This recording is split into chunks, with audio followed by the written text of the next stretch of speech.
Good afternoon, ladies and gentlemen. Welcome to another live session of GETI Talk. My name is Shilpi. I am the Relationship Manager with the Global Education and Training Institute. Well, from the time Howard Gardner talked about multiple intelligence, it became like a new discovery in education. Why? Because multiple intelligence states that every human being, out of the seven main intelligences that are found, one intelligence is very prominent in every human being. So the teacher can use this as her, to facilitate her teaching in the class, whether it be visual learning, um, it can be also kinesthetic, intelligence, visual, rational. So let's join in with Miss Sonia Achantani, who is from Kutch, Gujarat. She's a career counselor and she has her own institution, which is known as the Dream Achievers. Well, because she is in the suburbs of Gujarat, Kutch area, which is so the network issue is there. So, Miss Sonia, it's over to you. Please, she's going to talk about how does a facilitator benefit from understanding multiple intelligences. Over to you, Miss Sonia. Over to you. Okay, let me just.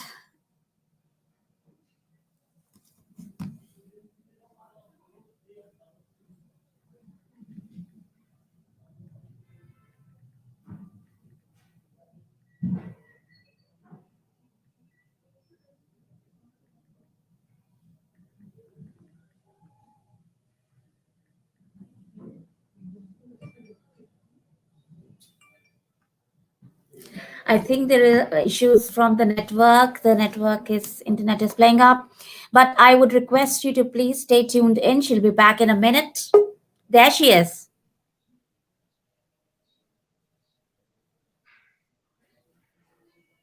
Well,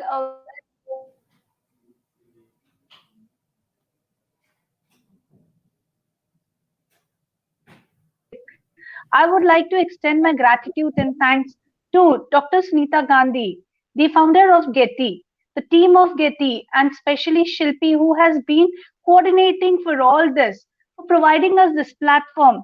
You all are doing a splendid job. Thank you, ma'am. Thank you so much for giving us an opportunity to come on this platform and share our views and thoughts. So, to begin with our topic of today, multiple intelligences. Why is it important to know about multiple intelligences? What benefit does it give to the educators or the teachers? How do students benefit out of it?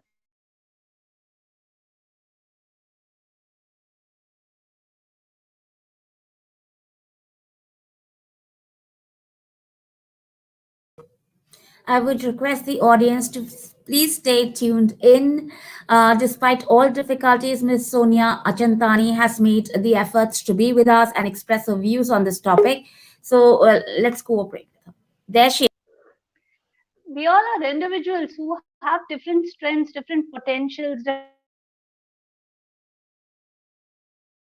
We all are not the same. We are unique. We are single individuals. We have our own identity and individuality. Well, to understand this only, I request all the teachers to be more observant in the classes, because you get to know the strengths and the weaknesses of the students by observing them, observing their interest, observing their aptitudes. So this is where multiple intelligences plays a very big role. It plays a vital role. You know, uh, Howard Gardner gave us this theory of multiple intelligences in the year 1983. Now, according to him, he thought that cognitive intelligence was not enough. Having only IQ level was not sufficient to groom a child. There was lots more to add to his individuality and lots more to groom him as an individual in the society. So he came out with the idea of multiple intelligences. Now, multiple intelligences are total of 8 types. So let's start with them. The first one being linguistic. Now, when we talk about being linguistic, it is being language smart. Now, in class, we do come across, as teachers, as educators, we come across children who are very good with language. They grasp up words, they grasp grammar, they are very good with content, and they have a very good control over the language they speak. They can even learn new languages at a very fast speed. So such children actually are linguistic smart. They know how to communicate, they know how to express through words, and that is more important. So linguistic is one of the multiple intelligences that we can look out for. Then the next comes with logical and mathematical. When we are talking about logical and mathematical, logical means being reasoning. We reason out things. The children who are with logical smartness, you know what they do? They ask too many questions because you're not satisfied with what happens around them. They need a perfect answer for everything. They need an answer that can satisfy them. They need an answer which can justify their thinking, their reasoning, why they are doing a particular task. What will happen if they don't do the task? What will happen if they complete the task? And if the task is completed in a different way, what will be the consequences? So everything is there, they come out with lots of ifs, buts, why, what, how, when, where. So don't suppress the questions, you need to answer them. You need to attend to those questions. You need to be a listener because that could be the way that the child learns. That could be a way that the child grooms himself by asking questions, getting answers to it. So never suppress him over there. Mathematical calculations, there are many children in class who come out with very good calculations. It's on their tips. You ask them tables, you ask them additions, you ask them subtractions, you ask them divisions. They give you calculations on their tips. Example, Shakuntala Devi. The movie just came sometime back. She was too good with mathematical calculations. Any long number you give her for addition, subtraction, she used to calculate it in a very nice way. She used to play with numbers. She used to enjoy doing it. So children who ask too many questions, who work out on logical skills, who are problem solving, who look into the problem solving areas, they are logical smart. Children who do well with numbers, who are very good with mathematical calculations, they are mathematically smart. So this is another multiple intelligence that we look out for. Then coming to the spatial and the visual one. Now spatial and visual is where a child visualizes things. He is very good with his imaginations. There is creativity at its peak. He can imagine things, he can make presentations, he can make vlogs, he can make videos. He learns through them. That is the way he learns. He likes to see things in front of him, imagine those things in front of him. And that is how he learns. He picks up his concepts. So this is how children with visualization are. Then comes kinesthetic. Now, kinesthetic, the best example is Helen Keller because she was a lady who was blind, she was deaf, she was dumb, but she had a zeal to learn. She wanted to do something. She wanted to become an example. She was a role model. She was an educational thinker. She came out with lots of innovational ideas. She gave us an inspiration how we can learn, how we can cope up with our weaknesses, fight with our hardships, and still achieve our goals. Being deaf, being dumb, being blind, she used to learn through the touch, the feel. Her teacher, Mrs. Sullivan, used to teach her with the touch and the feel. She used to feel the typewriter. She used to type on it and answer her examinations. So she had a will to do it. Her willpower was very strong. Her strengths. So she could do it. She could cope up with it. She did not let the hardships or her weaknesses take over her. She fought with them and came out as a new individual. An individual which the society knew. The society knows her as a role model today. Then comes the musical intelligence. And when we are talking about musical intelligence, there are children in class who love reciting poems, compose new poems. They write beautiful songs. They play some musical instruments. There is lots that they love to do with music and rhyming. So such children, what they do is they even learn the concepts during this part.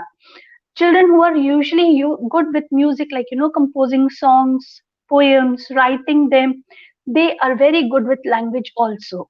Now see, a person who's good with music is good with language, so that means he has a linguistic skill also and he has a musical skill also. The two intelligences go very good together. Okay, now we come to interpersonal. I mean, we're talking about interpersonal is when children love socializing with others.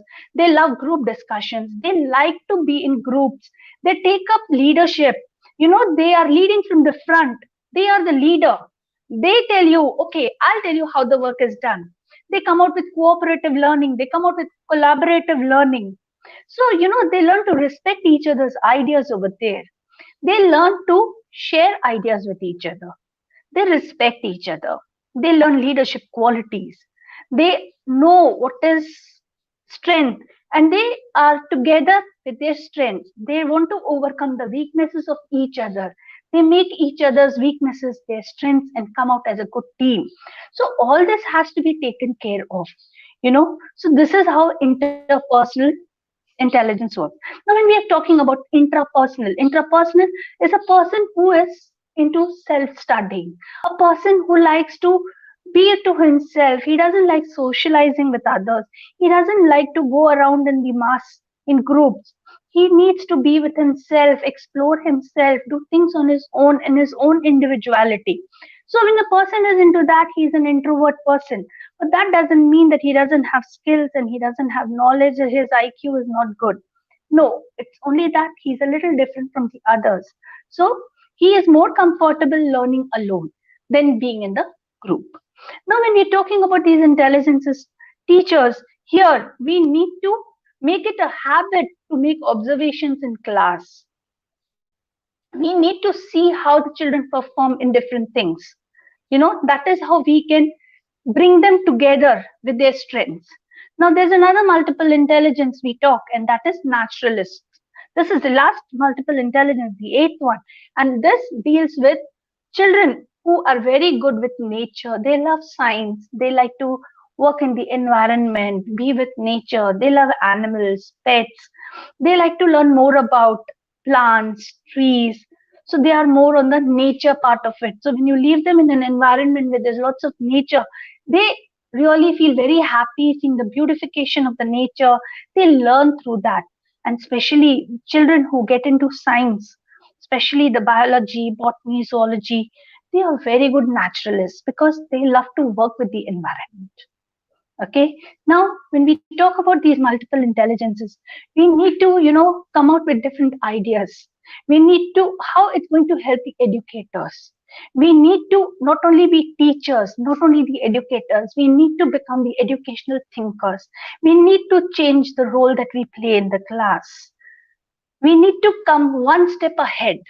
We need to see the observations of the children in the class, identify their strengths, help them to identify and explore themselves, give them a chance to find that individual in them with the potentials they have. You can come out with group activities. You can come out with activity clubs. You can put them into different groups and give them different activities. You can think about these multiple intelligences and assign them activities, like you have debates, you have allocations, you have role play, you have poetry recitation. Then you come out with these kind of activities, give them indoor and outdoor games, so make leaders in them.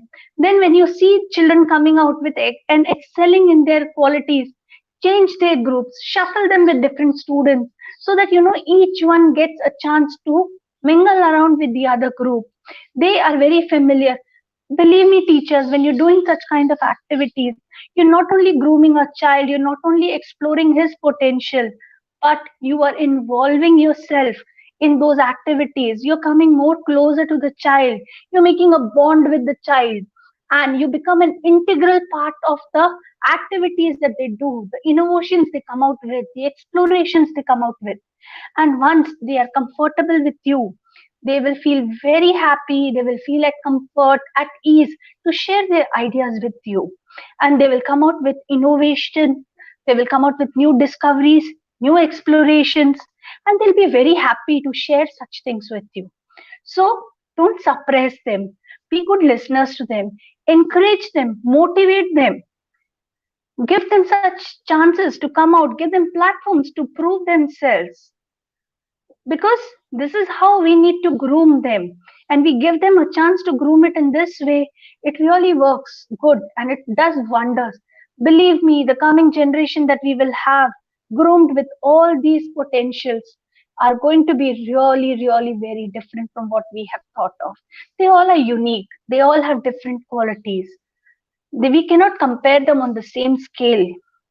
Now, when we are talking about the multiple intelligences, it does not only help them to study the concepts, learn the concepts, or understand the surroundings around them, but it also gives us an opportunity or an option, like, to what kind of professions can be chosen by them in future, what type of profession they are best fit for. The occupational fitment is very important. So, when they are doing these activities, now, a person who is very good with content writing, who's very good at composing, that means he's linguistic smart. He is very good with the writing part. So, communication is very good. Maybe the same child is very good with interpersonal skills also. That means he's very good with socializing. These are just examples. So, when a person with such kind of qualities comes together, he can think about various options open for him. He can think about journalism, he can think about acting, he can think about so many careers where lots and lots of opportunities are open for him. He does not have to only depend on the traditional tags of engineer, doctor, CA, law. There is lots to explore with the intelligences they have. Each child has all the eight intelligences. We all have them. But we need to identify the dominance. We need to identify which is more important out of them. According to that, we need to shape the minds of the child. We need to encourage the child with it. And believe me, teachers, we are the ones who can observe this in the children and bring it out to the parents. Because we spend half the day with them in school, we are the ones who spend time with them. We give them different activities. We teach them the different concepts. We need to come out of the textual languages. We need to come out of the textbook concepts. We need to give them a chance to explore something around them and learn the concepts of their own.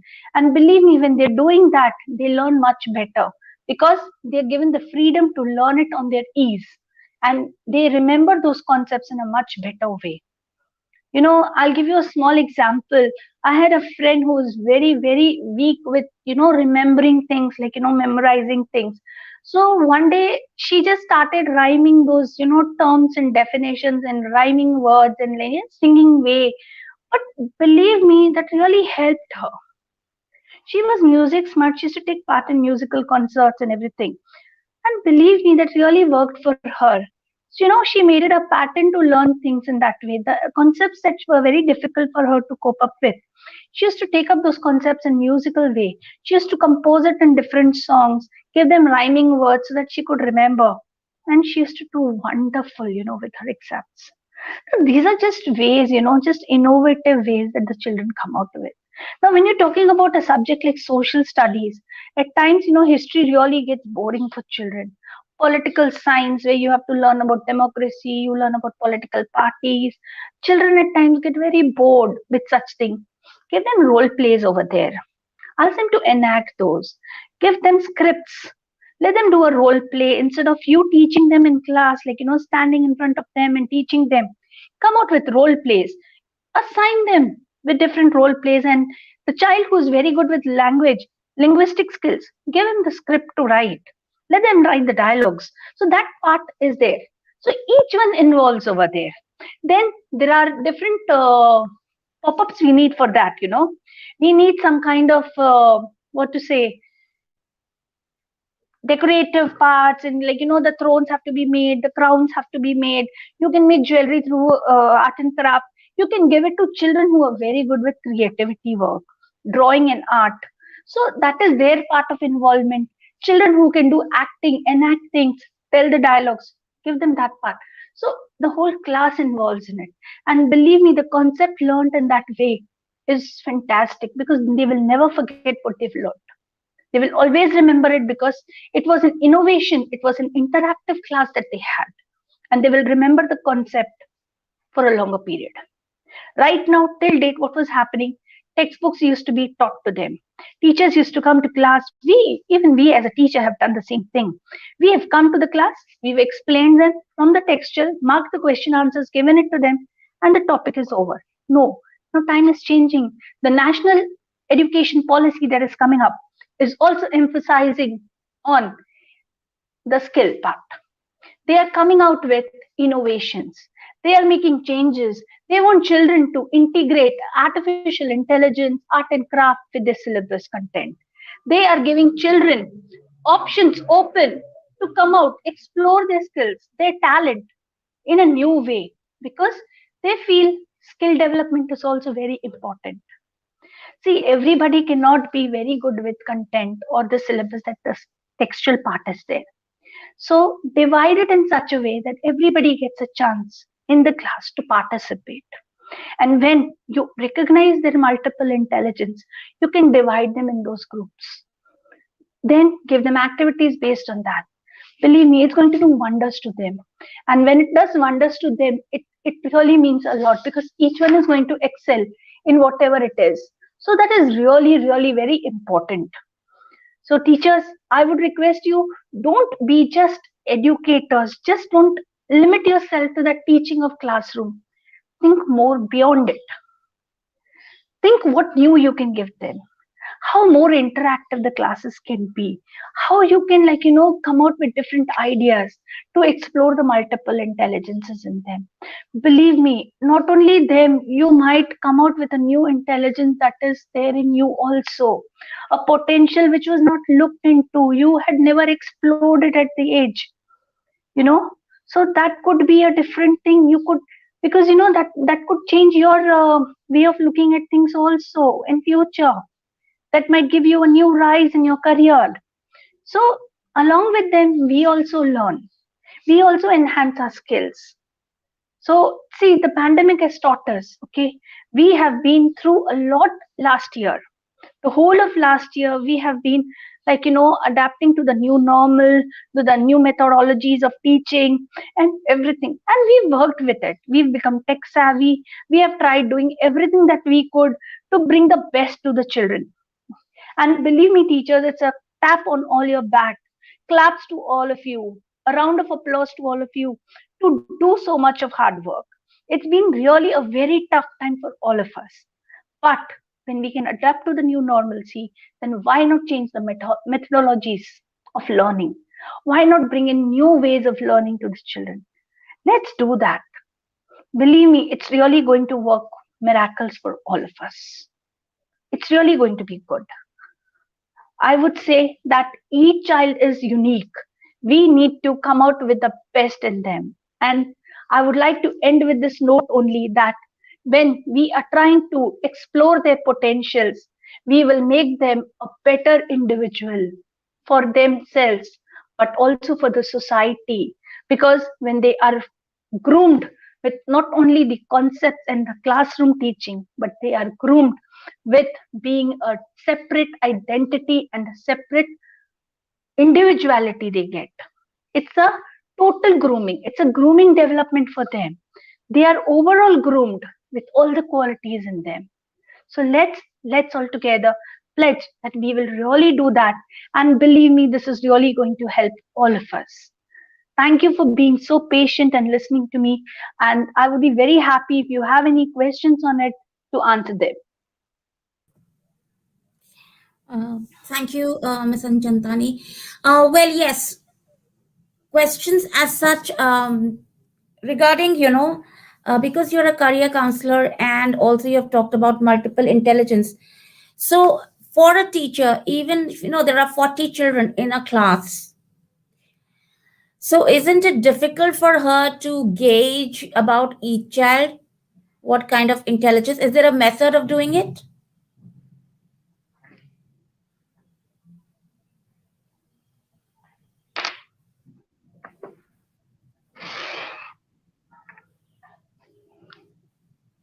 Is there a method for doing so, for gauging the multiple intelligence?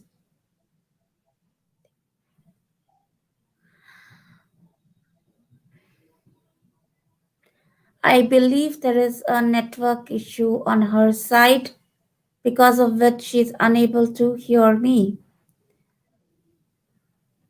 Can you hear me, Ms. Achantani? Sonia ma'am, can you hear me? Yes, Shilpi, I can hear you. Yeah. Okay. So I was trying to ask you a question that, in a class of 40 children, how easy Yes, I it can is. hear you. Please go on.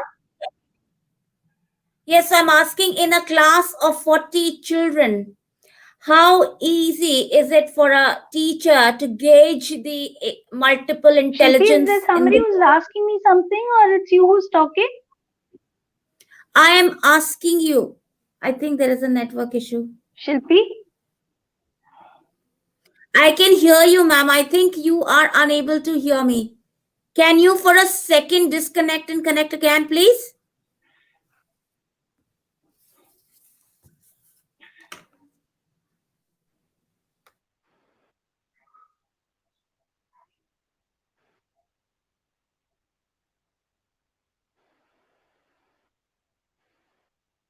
Yes? Can you hear me?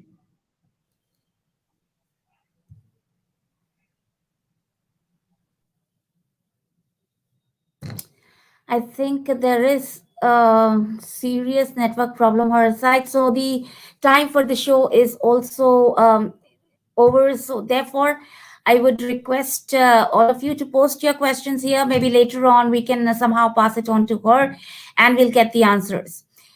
Thank you so much for being with us. And let's wait for her for a minute. I think it's not going to help anymore. The problem persists. So I take your leave, and tomorrow, once again, join us for another live session on Getty Talks. Thank you so much.